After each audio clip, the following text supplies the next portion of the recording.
In the headlines, the Dominica Hotel and Tourism Association calls on government and the police to strengthen crime prevention efforts in the country.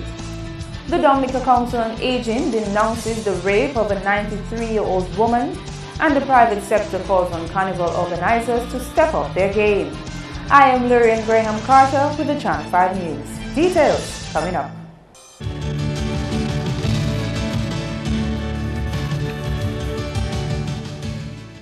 The Dominica Council on Aging is calling on Dominicans to do everything in their power to stamp out what appears to be a trending rape of the elderly.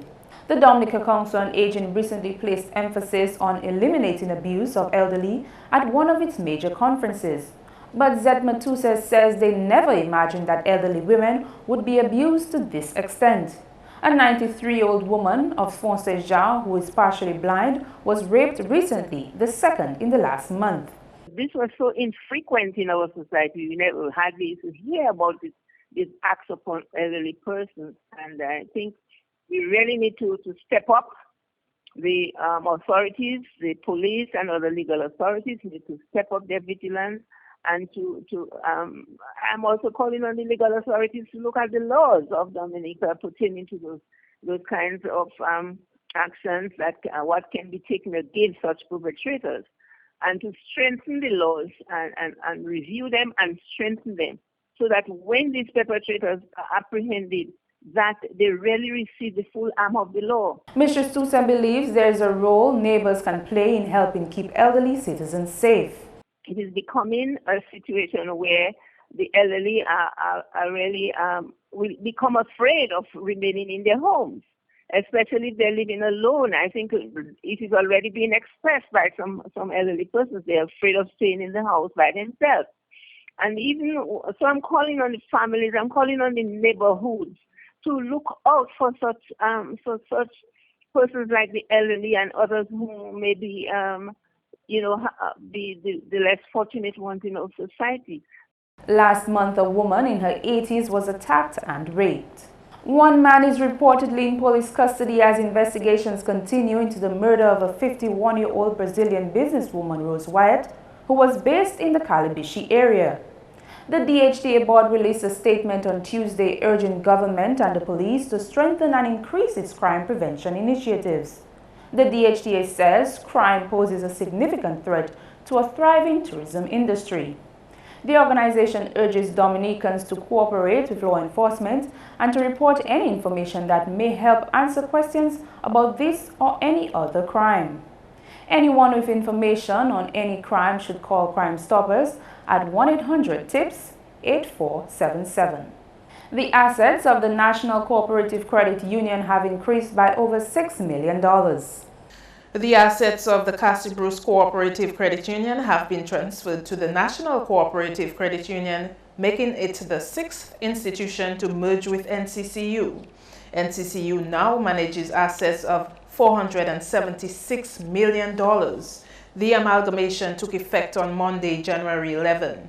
This means that the Castle Credit Union is a branch of NCCU, and members of CBCCU can benefit from NCCU services.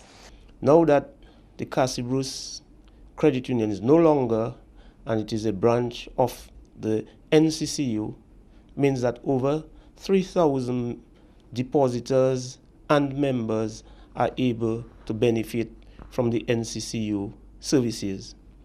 The assets of the NCCU has increased by over $6 million as a result, and the loans portfolio by over $4 million. NCCU members are now able to transact in Casa Bruce, which is the new branch, as well as those members of the former Casa Bruce Credit Union are now able to transact at any of the 5 other branches. The credit unions at Roseau, Point Michel, Vacaz, Rivière Zurich, and Maho also operate as NCCU branches since a merger in 2010. NCCU has made a historical feat, being the largest credit union in the OECS. It serves 41,000 members, and it will not stop there, since the process to have another credit union's assets transferred to NCCU is in the pipeline. On December 13th, at a special general meeting in Vekas, the members present and voting overwhelmingly voted for the transfer of assets of the Southeastern Cooperative Credit Union to the NCCU as well. So in the not too distant future, we expect the transfer of the assets and liabilities of the Southeastern Cooperative Credit Union to the NCCU, making it branch number 7. The amalgamation is possible following a resolution by credit union members in December 2015 at an AGM in Vekas. Tues19 Baptist, Channel 5 News. In agriculture, the scale insect which invaded La Plaine and the Botanic Gardens has decreased after the Plant Protection and Quarantine Unit applied combative methods. The insect species identified late 2014 was reported to have infected more than 30 types of plants in Dominica. The insect is in the family of mealybug and contains a white waxy substance over it, making it extremely difficult to control. In La Plaine, 6 cages were established to allow the adult Rhodolia beetle to rear their eggs and multiply so they can be released into this area to consume the insects. Head of the Plant Protection and Quarantine Unit, Ryan Ansom, says the program in place to release the natural enemies is doing well. We're also telling the farmers to avoid spraying with any chemicals because the natural enemies are working, and so continue to work with us, and we can see a sustainable management of the scale. The toxic chemical will also affect our biological control program. It will kill our predators, our natural enemies. And so the natural enemies are there to do a long-term job. It will bring down the population of the ISA, the scale insects, and so we are getting very good results in La Plaine. Meanwhile, Ansom says there will soon be training for technicians to identify the Fusarium wilt, one of the leading diseases currently affecting bananas in Africa. In recent time, we have trained one of our technicians, and they can differentiate the differences between these races by doing PCR and molecular testing.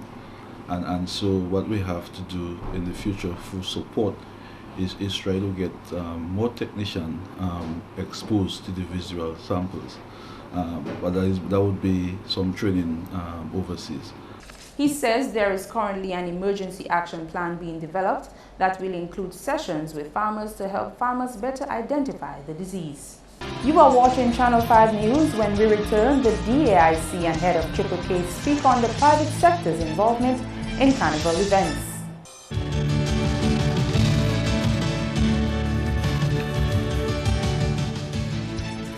Welcome back.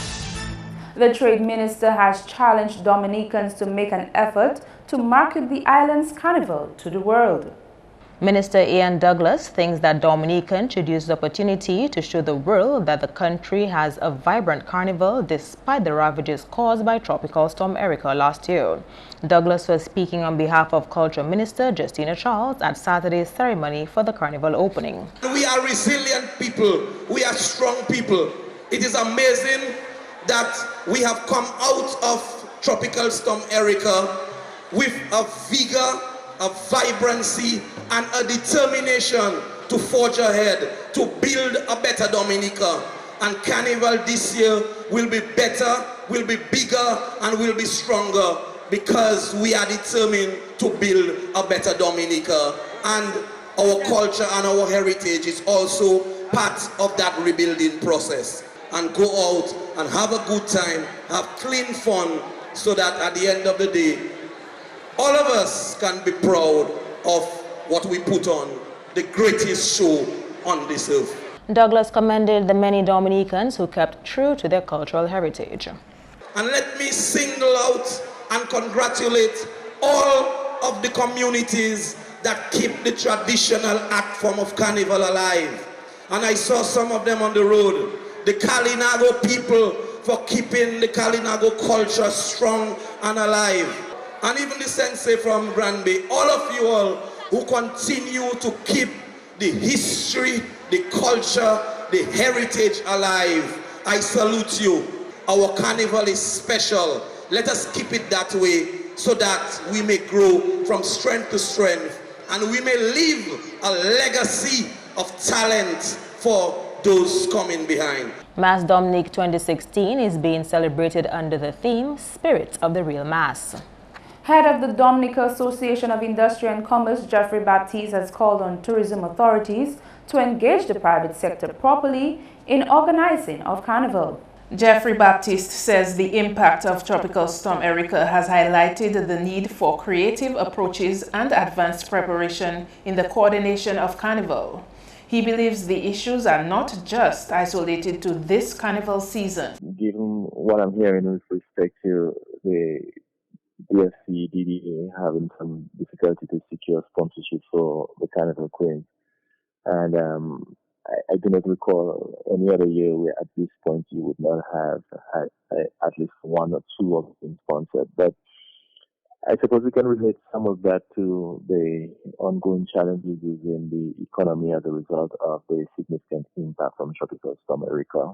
But I suspect a lot of it too could be as a result of maybe late engagement or the quality and type of engagement with the private sector to get people infused to want to get involved. The DDA and DSC may have to tap into other resources to support the Queen. The businessman is suggesting the festival's committee and Discover Dominica Authority consider a more commercial view in planning Carnival. He says it cannot only be about people jumping up in the streets. I think organizers, the DDA, DSC, must create a platform where you can have very meaningful conversation with potential sponsors, where a sales speech is presented around what exactly we're asking that you get involved in, what are the potential benefits from the investments that we're asking you to put in.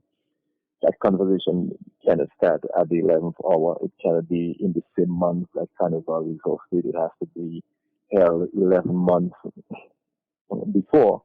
Baptiste thinks focus groups and town hall presentations should form part of preparation. I think most companies would have closed off their yearly budget maybe in December, and some companies will be closing off in March. And so once you're only engaging now, it does not create the opportunity for people to have the resources to do it.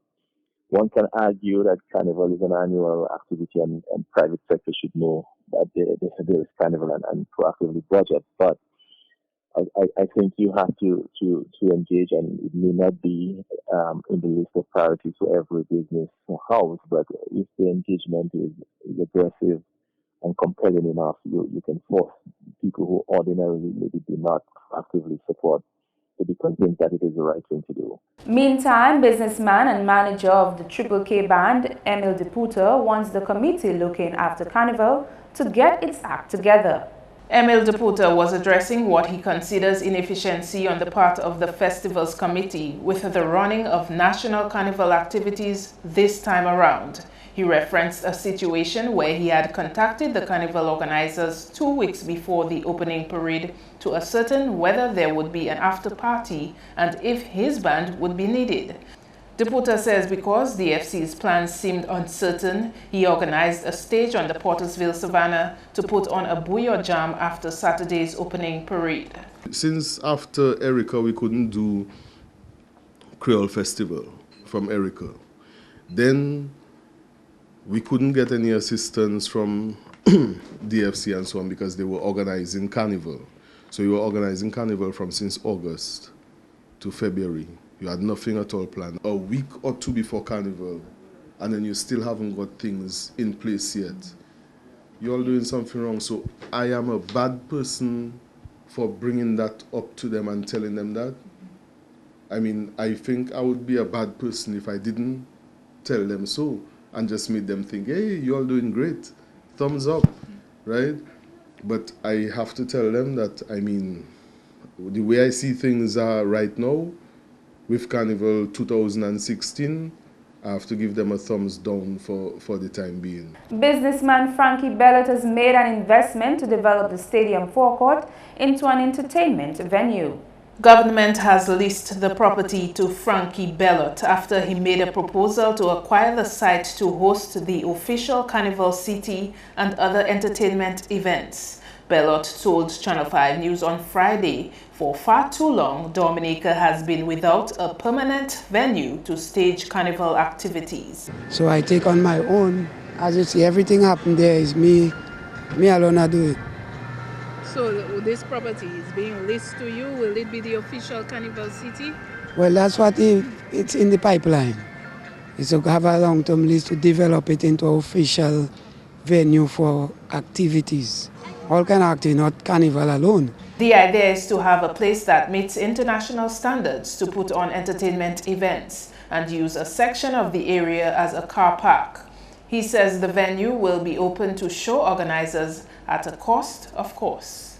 And government themselves will have full access to it.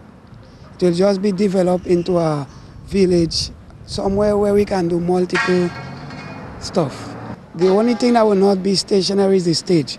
But I'll do stationary toilets. It will be independent from the stadium.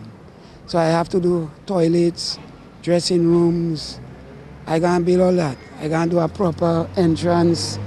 On the situation over the private sector's lack of financial support for Carnival this year, Bellot says he recognizes there are challenges, but he thinks an effort has to be made. Thank God I get help from certain people like Carib Sand and Stone, from Arden, Trucking, from Minia 7-Eleven, from Astafan. And you know, I go and source some venue, some sponsorship myself. And I think it's a wrong thing that we the private sector, businessmen, depend on government. A lot of us depend on government for everything. I don't need government. All government have to do is facilitate me, and I will source whatever I have to source to get things done. Even to the Creole Festival. One day I open, some of us can take it on. You know, and government will always be a part facilitator. Joining us on Chit Chat is Wadix, who's going to tell us about the Sao Meet Buyo event tomorrow evening. Wadix, tell us about that. This Wednesday will be a showcasing of the various idioms that makes our carnival, and we'll be showcasing the calypso, also the buyo art form, the lapo cabuet, and it's going to be a pulsating night where the elements, the musical variations will be on, total display at the Cicero Hotel, 8:30 p.m. The 15 semi-finalists from Stardom will go head-to-head against each other, and the reigning Calypso monarch, King Caressa, will also grace the stage. 48-carat gold swinging stars will be the backup band. Then we clash, we collide with the Triple K Global, sensationalism, and the crown prince of Bouillon, that's Issa Banton, will culminate. And we also have the Maho Lapo Cabuet and also the Maho Senses. So you're going to get a real carnival pandemonium breaking loose at the Reggae Downtown Cicero Hotel, where we will actually have a fantastic time. The elements of carnival will be in the air, the spirits will evoke the spirits of Sissy Kodera and George James and the rest of the guys who perish as real carnival revelers. So Wadix, tell us about that special feature you have for the college students. Well, what we're doing as we try to merge and integrate the youth so that we can have longevity into the culture, we have forged a relationship with the State College, and we have a special prize, $15 for each college student on the presentation of their ID throughout the rest of the season. Also, the first 50 patrons entering will have an opportunity to win a smartphone, compliments our headline sponsor. Okay, well, you heard it right here on Chit Chat. Look out for the Sao Meet Buyo tomorrow evening. Kenny Williams is next with your sports highlights.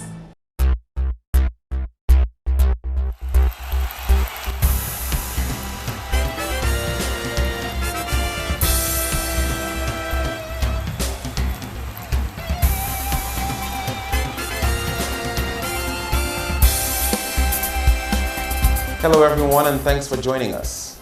In football, local football selectors recently drafted a list of players for training with the men's national team to represent Dominica in the Caribbean Football Union's Cup in March. However, national midfielder Glenworth Elise and goalkeeper Glenson Price were not drafted on that list. National football coach and selector Shane Marshall had this to say. Well, Glenson and Glenworth Elise, they were part of the team, As a matter of fact, they were selected. But when you select the squad also did both also meet, to see review the squad and see who is on and who is off.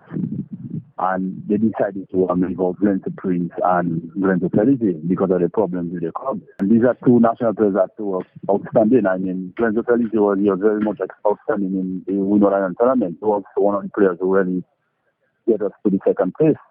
And Glenn Prince, he was also part of it.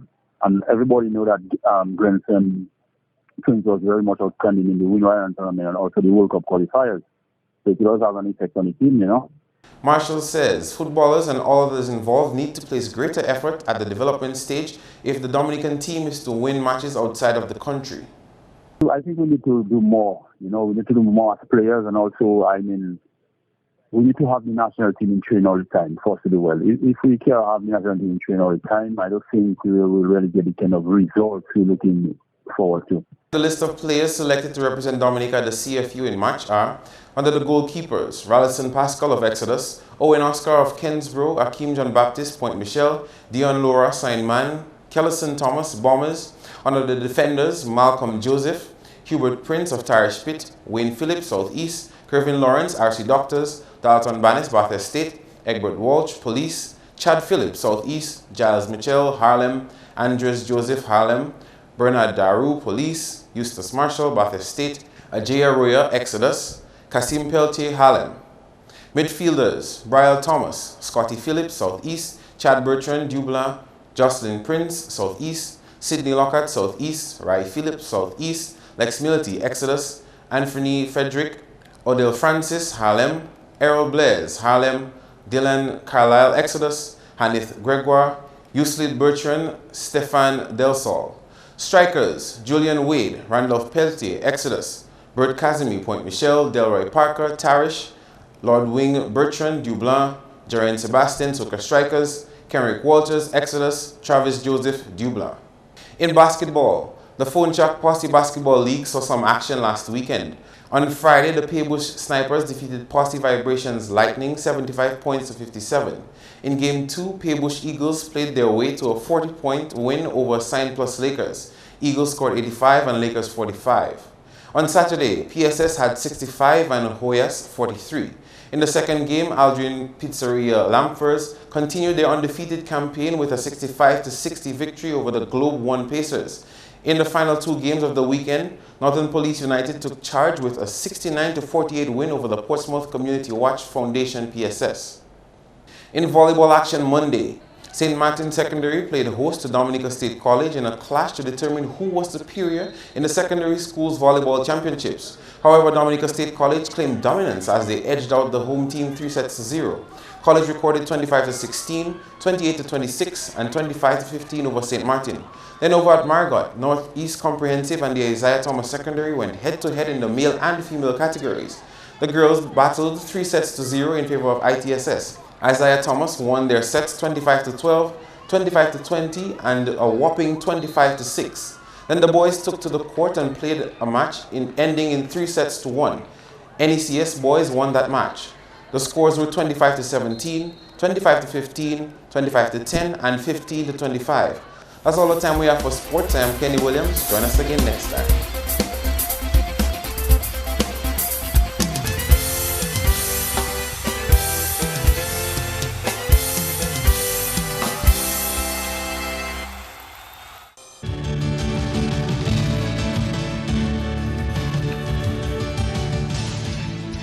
Your weather next. Good evening. Welcome to tonight's weather broadcast. A similar pattern as to what obtained yesterday was observed today, with some low-level clouds traversing the islands of the Eastern Caribbean. Here in Dominica, occasional cloudy skies were observed, with radar imagery indicating some spotty shower activity across the island. For tonight, the weather is expected to be partly cloudy with some brief showers, and similar conditions can be expected into tomorrow. Sea conditions are expected to be moderate in open water, with waves peaking near 7 feet. For the next 3 days, expect occasional cloudy skies with a few scattered showers Wednesday into Thursday, with a relative improvement expected on Friday. For the remainder of the Caribbean, occasional cloudy skies with a few scattered showers, particularly across the central portion of the Les Antilles, can be expected. On the international cities forecast, mostly cloudy skies in New York and generally fair weather conditions in Miami, London, Caracas and Beijing. The sun will rise tomorrow at 6:46 a.m. and set at 5:57 p.m.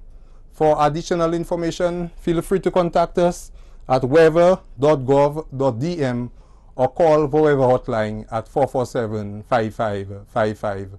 Thank you for joining us and have a good night. To end the news, the headlines again. The Dominica Hotel and Tourism Association calls on government and the police to strengthen crime prevention efforts in the country. The Dominica Council on Aging denounces the rape of a 93-year-old woman, and the private sector calls on Carnival organizers to step up their game. Email us at news@marketing2k4.com. You may also watch our past newscasts on our YouTube page. On behalf of the production team, I am Lorraine Graham Carter. Thank you for watching.